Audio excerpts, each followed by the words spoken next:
Hey guys, and welcome to Crusher Convo, where we are crushing the conversation one episode at a time.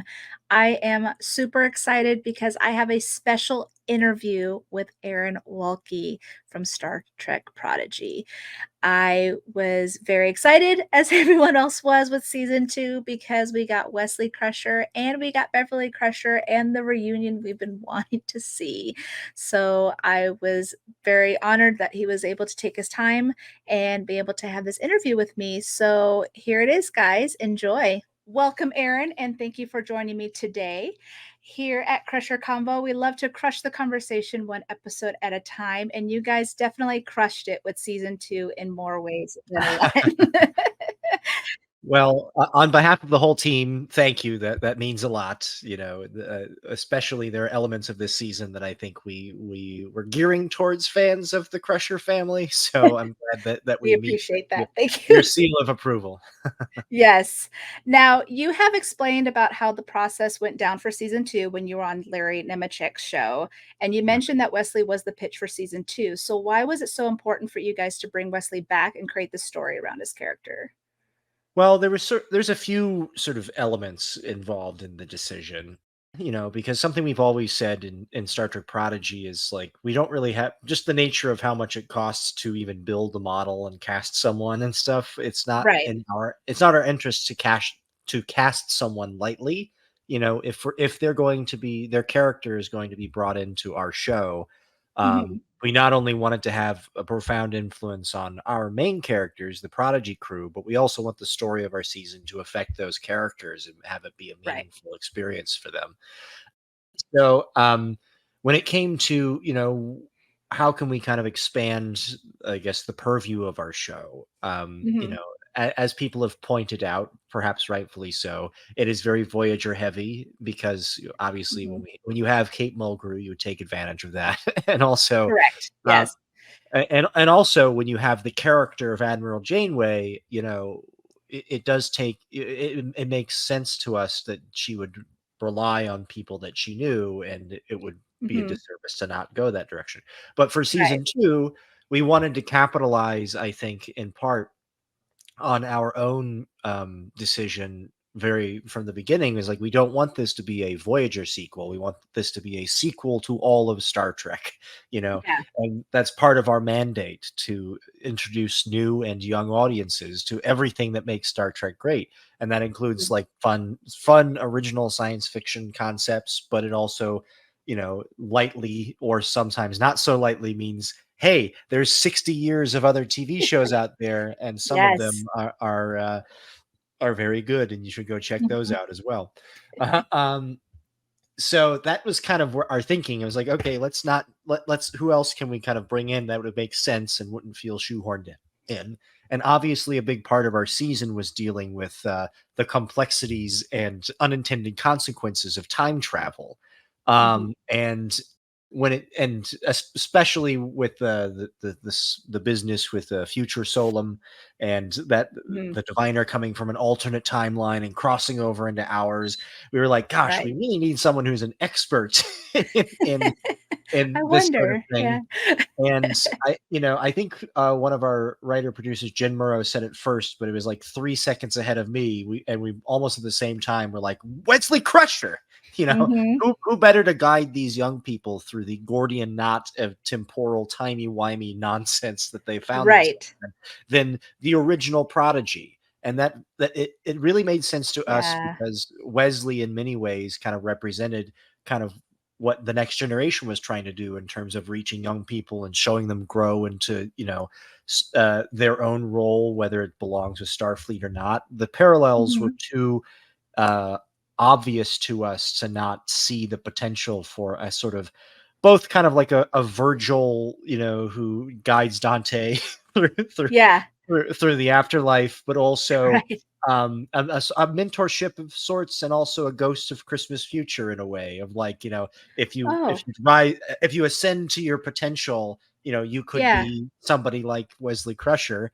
But Right. we also didn't want to have Wesley just be like a god. He's not a Q. He's a person Mhm. that has just sort of achieved the next ascended state of humanity in a way. and that's what the Traveler had sort of alluded to throughout TNG, and it was this sort of like dangling question mark for a lot of Star Trek fans' minds of like, Oh, well, yeah. what's going on with that? Right, um, right. so it all became sort of just kismet of like, there's too many factors that work together for our show that not Uh-huh. only would it slot in nicely, but it actually would help our show a lot through Right. the themes of this season, that it made complete sense to us. Oh, yeah, the puzzle pieces just fit perfectly. Like you said, he's the original Prodigy, and he knows about time travel and time and space and things like that. Now, I'm actually new to the fandom, just started watching it in 2022. TNG was my Wow. gateway. Yeah, Well, and then I welcome. just I just dove right in, and here's a podcast and all this stuff, but I fell in love with Beverly Crusher because of she represented single moms, that's who I was, and stuff like that, so it was nice to see that, and I also really enjoyed Wesley, and so it was really nice, especially a lot of the Crusher fans, they've been waiting, like, where's Wesley? Like, where's Wesley? We've been wanting this to see what has he been doing since he left the next generation. I even said, like, we have a little snippet in Nemesis, but it kind of doesn't exist because he was just at the wedding table and that was it, right? So Right. technically we don't really know what's been going on, but one of the things that I saw when I was watching season 2 of Prodigy was that, the timelines collapsing and the loom erasing existence. It kind of reminded me of Star Trek Coda, the book Coda, and where Wesley was also pivotal to the story. So are you a fan of the expanded universe with the Star Trek books?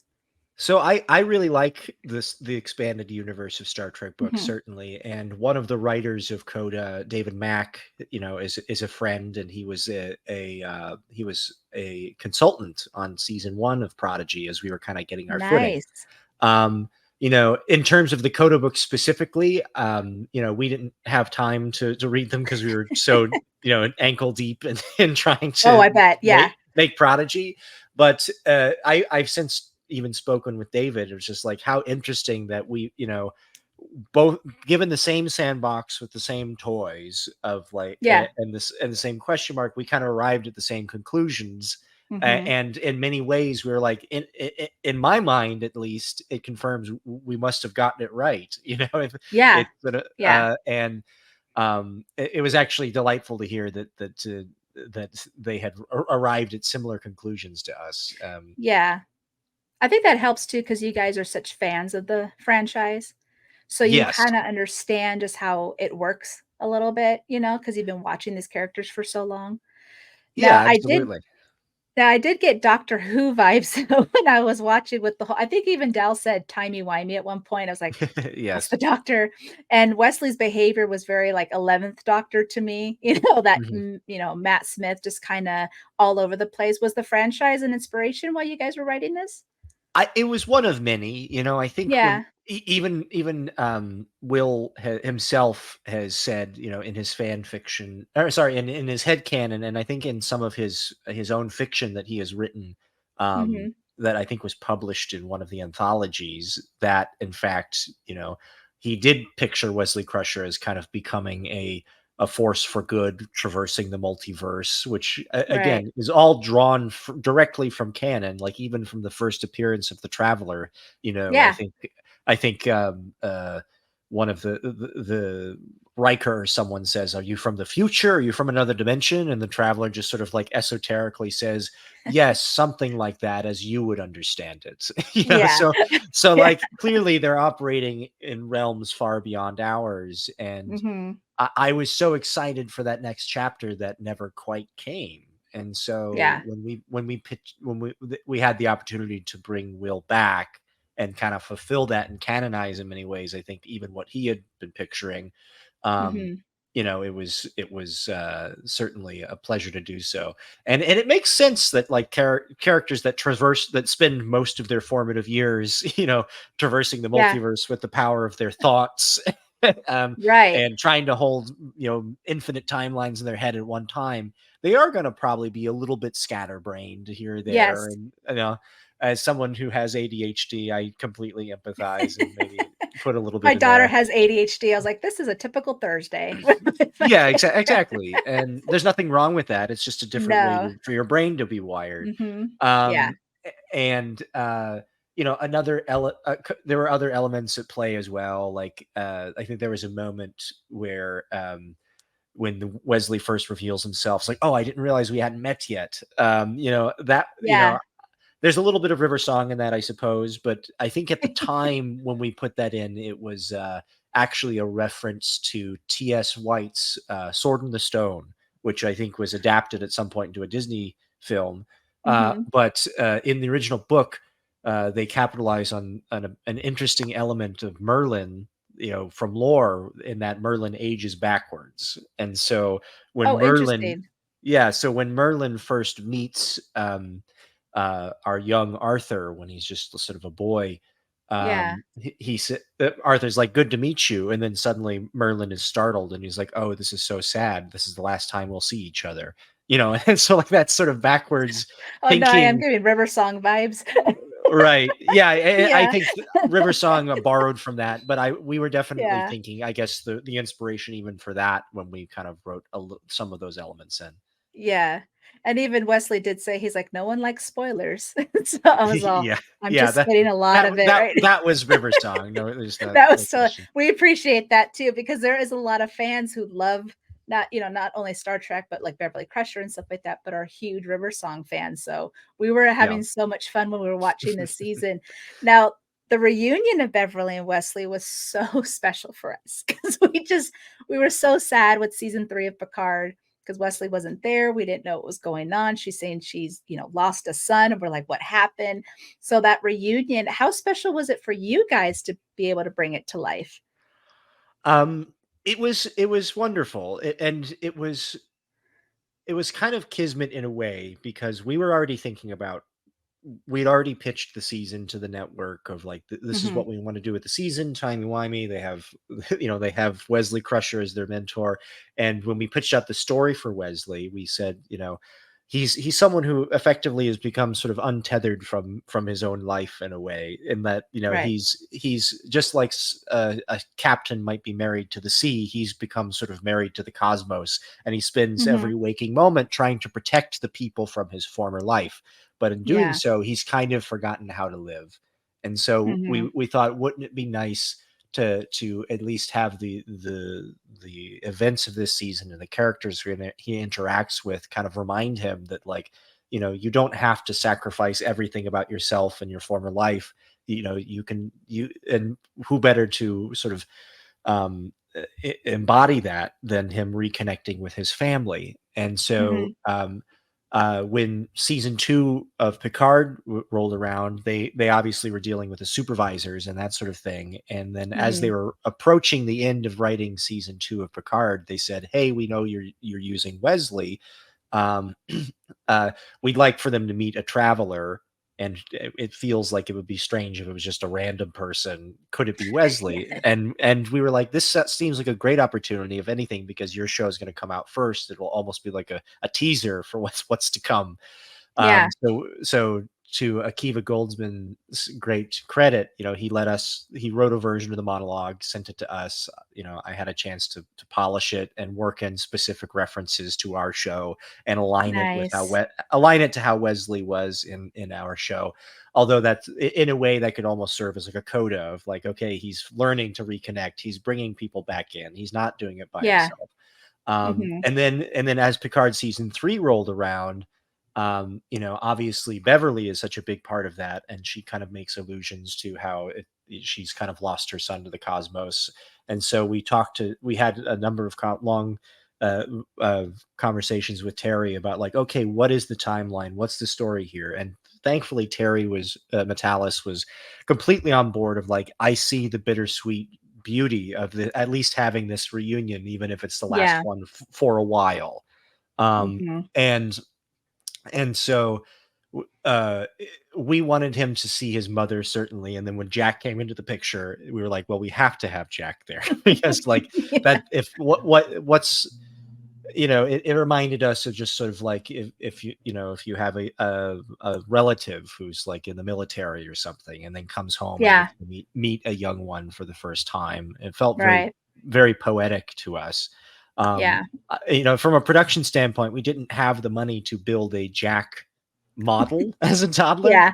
Yeah. But we were like, actually, I think it would be even more beautiful if you stay on Wesley's face The and excitement. Yeah. yeah, as he sees what he's been missing and Mhm. meets Jack for the first time, and you can really hear the emotion in Gates and Will's voices as they act out You the do. scene that clearly they have been thinking about, for a while, you Yeah. know. It was a beautiful scene and beautifully acted and directed. I'm so glad that it turned out as well as it did. I think this was good for them because I know they expressed how they didn't get a lot of scenes in the next generation, right? Because Wesley always kind of deferred to the male characters in a lot of sense, even though Beverly was the one that raised him. But it was very special for them to be able to do this scene because they didn't really get a lot of that. I think Yeah. Gates always expressed how she was like, I really just wanted some good scenes with my sons, both of them. I mean, she did get some good ones. It was only 10 episodes. They could only do so much. But for Hmm. Next Generation, she just felt like there was, not enough in that aspect. So I think you guys just put a perfect little bow on that story that they've wanted to do for so long. Did Will and Gates have anything to say with these characters of how they wanted to do it, especially since, Will was so important to the story? Oh, absolutely. You'll have to ask Will if you can ever get him on the podcast. But you know, when we wrote a draft for him to look at and say, does this feel right to you? Yeah. And for the most part, he was like, this is great. But he just had a few little, touches to the lines and punch ups Mhm. that I was like, oh, what a great resource that Will is also a writer. So he can kind of like, he can put some of that in there. Like I think it was a lot of really small things of just sort of like yeah, I think at one point he's like, it's going to draw, they're going to be drawn to us like a subspace beacon or something like that. It's like, oh, that's a Yeah. fun little grace note, sort of Mhm. harkening back to Will, or to Wesley's sort of experience as sort of like a gadget obsessed young man aboard a starship. Of Yeah. course, he would use analogies like that. um Right. and and I think the first version we had written, he's like, it feels very Doctor and I love it, but it's like, I want to say he was like, it feels more like the Eighth Doctor and I want him to be more like the 10th or 11th or something like that. And so we kind of Yes. took that note and we Yeah. made it work. And That's then those are Gates my also, doctors, so yeah, and yeah. Gates McFadden also, had some very astute things to contribute. She obviously Mhm. helped us out in season one in an episode that I had written called Kobayashi, where she came in Yeah. as the sort of holographic version of herself. Right. Um, and then when we brought her in for this, she read the sides, and she just was like, I just want to double check, and so we wound up hopping on a call with Terry just to make sure. And it turned out, I think there was like one line where we didn't realize it, but it implied, I think, that Wesley would come and visit her all the time, and she was like, I don't think that's true to the character or relationship as we see it in Picard. And we were like, we Mhm. totally agree. That's not what we were trying to imply. so they were all very much on board and actively contributing to make sure that this moment wouldn't be distracted by sort of canon obsessed like timeline stuff, and just be able to Right. embrace it as the Crusher family reunion that it was. Yeah, exactly. Now, you guys, I feel like do love the Crushers because, like you said, you brought her back in season one. That was the first time we saw Beverly since Nemesis, right? And then now you bring Yes. back Wesley and now even baby Jack. So, what is it about the Crusher family that you feel that makes them so special in the franchise? Well, I'll start by saying TNG was my gateway Star Trek. Like Yeah. literally my first memory as a child, I was maybe 3 or 4, was sitting on the couch with my dad as these the saucer separation occurred, as the sweeping fanfare played. And so I love TNG outright. And I think why Wesley was originally added by Gene Roddenberry to be sort of like a surrogate in some ways for young Mhm. people like me to watch and say, hey, I can do great things too. It's not just the Right. adults. So however people may have initially felt about his character, being a wonderkind and doing everything that Mhm. the adults couldn't, I was right there for it. And I was like, cool, he's a prodigy, awesome. He's on the bridge, he's joining the crew. Yeah. I love it. And I was almost surprised to hear that at one point that not everyone felt that way, because I love them as you do. Yeah. And I think that in a way it could the holistically, I think the Crusher family contributed something very interesting to the Mhm. Star Trek mythos, because TOS, to my knowledge, didn't have any families, or very many families. I think at one point there's like a wedding that they officiate on the original series, but Yeah. there was no families living aboard the Enterprise. And Mhm. that to me was like, oh, that's the future. The future is we don't have to be confined, by the mortal coils of Earth, Yeah. and home is not a place, it's who you're with. And Right. you can live a satisfactory life, while also being aboard a science vessel that's dedicated towards curiosity and wonder and discovery. And I Mhm. think, in a very sort of abstract way, I found that very inspirational. And I wanted to see more of that. I Mhm. didn't want, I didn't, listen, I love the paramilitary sort of like, fire, photon torpedo stuff. It's Yeah. great. But I think the heart of Star Trek is in those little moments with families in 10 forward, having conversations about the next holosuite thing, or what's wrong with Yeah. Worf, or Yeah. and and in many ways, I think that relationship that we saw with the Crushers embodied that. Mhm. Yeah, for sure.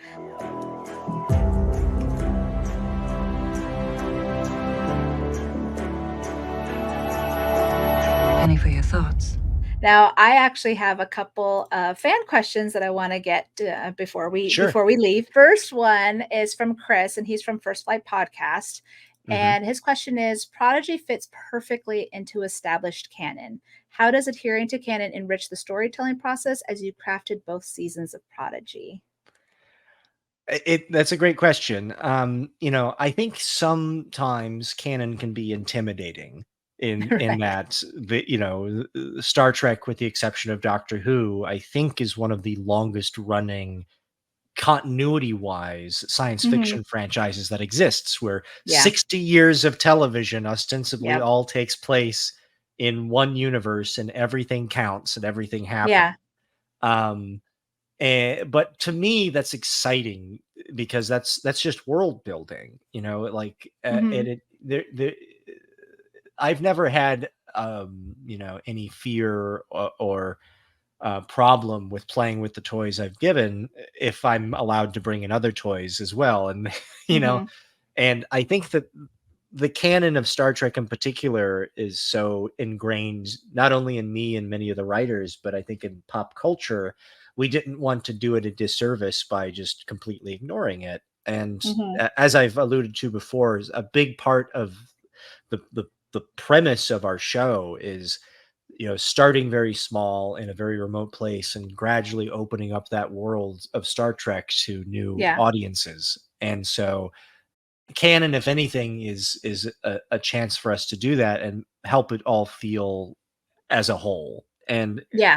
And I think that's not even a new idea. I think the Berman era, Mhm. Picard was on the first episode of Deep Space Nine, and Voyager launched from Deep Space Nine. Like, Mhm. it all connects in a way that, Yeah. to, I think, viewers in the '90s, that was the original shared universe. And Right. I think showing new audiences the wonders of that was of paramount importance for us. Yeah. Now, our next question from Rachel, was there anything you got pushback on or had to change to keep the show kid friendly? Yeah, there's been a few, not many though. First, I want to say that, like, the creative executives at Nickelodeon and CBS were phenomenal and are. They very little did they ever push back, and if anything, it was just clarity questions of just like, how did they find that burned chip that was on the protostars? Like, oh, it was in a Right. black box with a beacon on it, and they're like, great, put a beacon on it, stuff like that. But in terms of like, what's kind of referring to what's known as standards and practices, which is like, is it imitatable? Is it scary? Too scary? Very little did that really come into play. Maybe it's just because Star Trek always is a little bit kind of fanciful, even when a red shirt gets vaporized or something, Right, right. they just turn into like Halloween skeletons and you move on. Yeah. I mean, Um, conspiracy and TNG, that was a bit much. yeah, I mean that's talk about body horror for sure. Just a little But bit. there were a couple instances that I can think of. Like one, I remember there's a really wonderful episode in season 1 called Time Amok, which in which the protostar crew get trapped in this sort of like not fractured time where each of them has to solve a warp core breach Mhm. before it explodes, but they have different amounts of time to do so. Yeah. And so we initially got pushback on that episode for a couple of reasons. One, we just had a bunch of young people exploding on a on a ship over and over again, and B, the Cause and second effect. issue, yeah, well, yeah, Yeah. but then the second issue was they were really we originally had written in how long Rock had been in in her time sort of anomaly, and Yeah. it was they were like, you can't keep her in there for that long, and so the answer to which they were fine with, and to their great credit, once they saw how we executed it, they were like, note rescinded, this is beautiful, Mhm. because we made it clear that it was about hope. Like it was about Yeah. like, if you can't do it, you rely on the rest of the rest of your team, the rest of your crew to Mhm. achieve what you cannot, and together we'll pull each other out of this seemingly impossible situation. And then the Yeah. other way we addressed it was like, we just took out how long she'd been and said she was in there for too long, which ironically I think made it worse. But they're fine with. Um, and then in season 2, I don't think we got much of any S&P pushback. The only one I can remember is there's a scene with the doctor when he's fighting off the loom and protecting the young cadets, and he Mhm. pulls out his hypo spray. And Yeah. in the original version, I think he was like saying, take 10 milligrams of anesthetine and 50 milligrams of cetrazine, and nothing was working. But they didn't want kids going into their medicine cabinets and spraying, eating medicine. Starts So, spraying people. they said, can you just be something a little bit more dramatic? And that's when we came up with, eat 20 milligrams of vengeance, you otherworldly tyrant. Psst. Yeah. And that was how we addressed that one. So our next question is from Abby. She says, "Now that you're a dad, has it changed or deepened any of your thoughts and feelings about your work on Prodigy?" It has, I think, especially with the world being as fractured and strange and uncertain as it seems to be every day. Yeah. Um, I find myself sort of clinging to like, what can I do as an individual, both as a father and a citizen and just a moral human, Yeah. to make the world a better place for my daughter. And I think the one thing I know that stories can still do is to inspire. And Mhm. so I think with Star Trek in particular, Star Trek inspired me and helped kind of mold me into the person that I am today.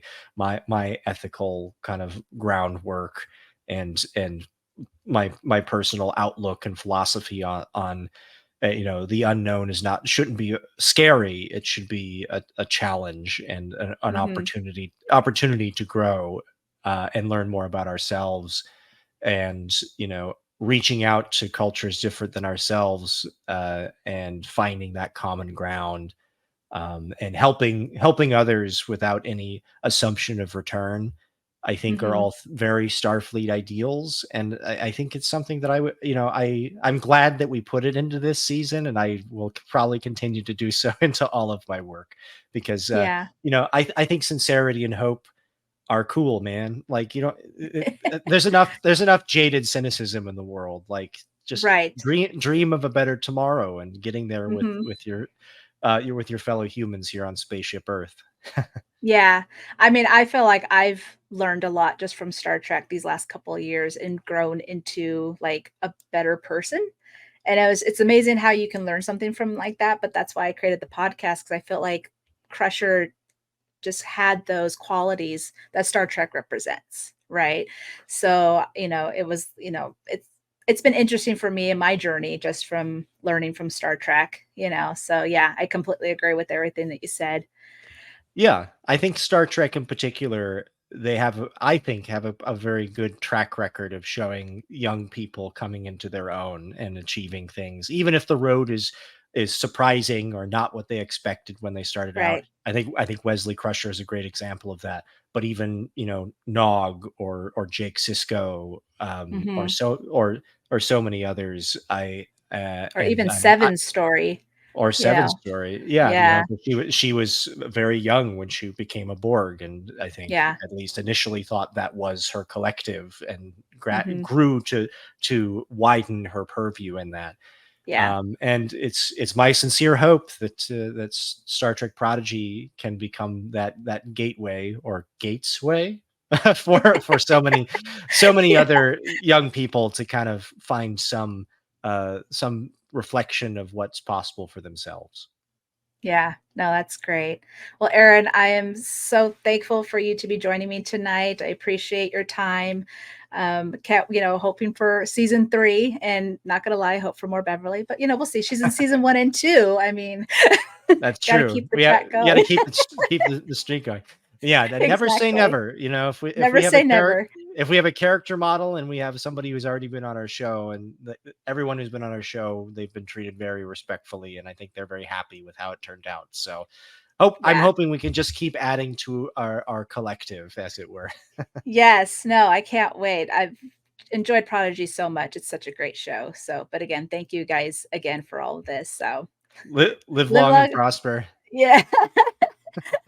And that's it, guys. It was awesome to sit down with Aaron and talk about Beverly and Wesley Crusher and just what Star Trek means to him. It was an amazing experience, and I feel honored to be able to have a sit down with him. So, yeah, I hope you enjoyed that. If you guys want more Crusher Convo content, please subscribe here on YouTube, like this video, and also if you want to buy me a coffee, you may be able to do that right over here. Be able to scan that code and buy me a coffee, one-time gift or a monthly gift, whatever you're feeling, however you want to support the show. Also, if you want to hit me up, I am on Threads and Instagram at Crusher Convo. And yeah, I'm just posting my videos and doing what I can. I have been blessed this month with my interviews with John Billingsley, with Dayton Ward, and now Aaron Waltke. And we're just about to hit our 2-year anniversary. So thank you guys so much. Really appreciate all the support. Really appreciate Aaron for taking his time with me today and talking about Beverly and gushing about the Crushers. But yeah, I hope you guys enjoyed it. See you next time. Live long and prosper. Crusher out.